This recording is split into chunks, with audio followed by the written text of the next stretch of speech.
क्या हुआ कि एक दिन किसी काम से लेके खा नखास कोने से निकली तो बड़ी मियाँ ने कार को रोक लिया और उन्हें एक मोरनी दिखाई जिसके पंजों की उंगलियां टूटी हुई थीं। उन्होंने बताया कि चिड़ी माँ ने ऐसा किया है। महादेवी ने 7 रुपए देकर उसे खरीद लिया। पंजों की मरहम पट्टी करने से 1 महीने में वो बहुत अच्छी हो गई। थोड़ा डगमगाती हुई चलने लगी लेकिन थोड़ा सा लंगड़ाती और चलती। उसे भी जाली घर में पहुंचा दिया गया और उसका नाम रखा गया कुब्जा। कुब्जा बाकी जीव जंतुओं की भांति प्रेम से नहीं रहती थी। वो सदा किसी न किसी से उलझती रहती थी, लड़ती रहती थी, झगड़ती रहती थी। लेकिन और साथ ही साथ वह राधा से भी चिढ़ती थी। उसको लगता कि मोर ये और हम लोगों की प्रजाति के हैं, लेकिन जब मोर उसके साथ राधा के साथ ज़्यादा रहता है तो उसने कहा कि इसके साथ रहता है, इसको नहीं रहना चाहिए, इसको हमारे साथ में रहना चाहिए। वो समझ ही नहीं पा रही थी कि ये लोग बचपन से एक ही साथ में हैं। इसलिए वो बाकी जानवरों से भी, पशु पक्षियों से भी चिढ़ती और राधा से भी चिढ़ने लगी। वो उसको मारती भी थी और मारने के लिए लगातार दौड़ती रहती थी। एक बार उसने राधा की कलगी और पंख ही नोच डाले।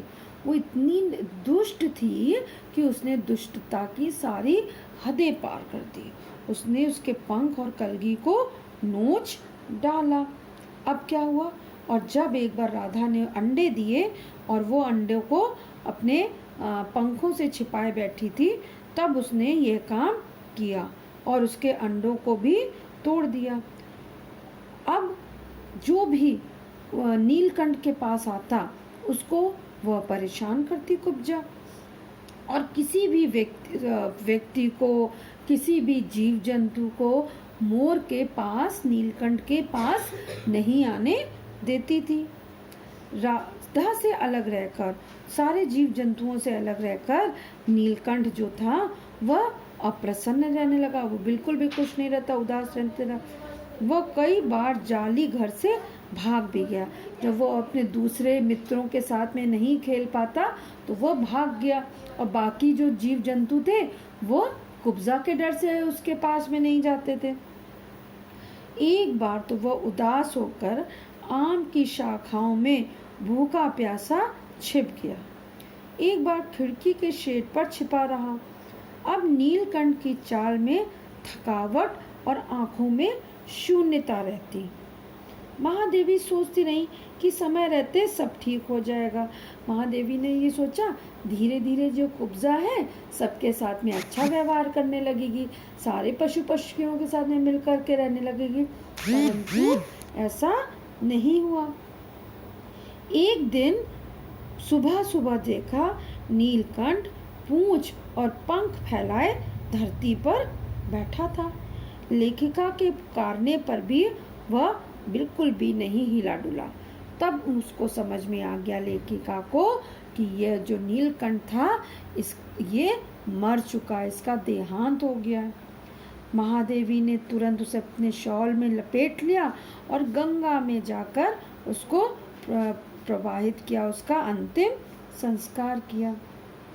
अब राधा, उसकी जो मृत्यु नीलकंठ की मृत्यु हो गई थी, परंतु राधा जो थी वह इस चीज़ को समझ ही नहीं पा रही थी। वो इसका इंतज़ार करती रहती।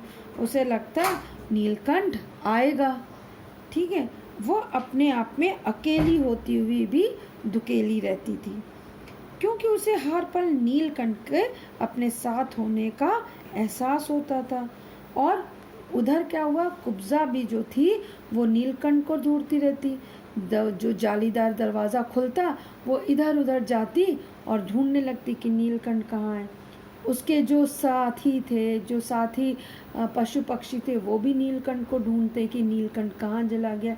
किसी को समझ में नहीं आया। तो उसने सब ने अंत में यह स्वीकार कर लिया कि नीलकंठ की मृत्यु हो गई है। लेखिका के लिए ये जो पक्षी थे ये इनकी प्राकृतिक विशेषताएं ही थी।